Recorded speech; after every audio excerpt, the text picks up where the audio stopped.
কে কে মায়ের হাতের রান্না খুব মিস করো? মায়ের হাতের রান্নায় কিন্তু একটা অন্য রকমের স্বাদ থাকে, একটা অন্য রকমের ছোঁয়া থাকে, যা খেলে পেট মন দুইটাই কিন্তু ভরে যায়। আমি যদি বাইরে থেকে পেট ভরে খেয়েও আসি, তাও কিন্তু আমার বাসায় এসে আগে মায়ের হাতের রান্না খেতে হবে। আগেই আমি রান্নাঘরে ঢুকি যে মা আজকে কী রান্না করেছে। বাইরে থেকে পেট ভরে খেয়ে আসার পরেও আমার মায়ের রান্না অল্প একটু খেলেও খেতে হবে, তাহলে মনে হয় আমার পেট মন দুইটাই পূর্ণ হয়েছে।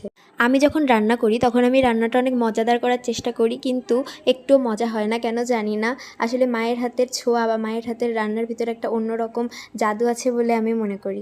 তাই তো আজকে আমি মায়ের কাছে বায়না ধরেছিলাম, আজকে আমি মাছের ডিমের চপ খাবো। আর এই চপটা কিন্তু আমার মা অনেক ভালো বানায় আর অনেক টেস্টি হয়। তাই আজকে বায়না ধরে বসলাম আর আমাকে আজকে দুপুরবেলা এটা বানিয়ে দিল।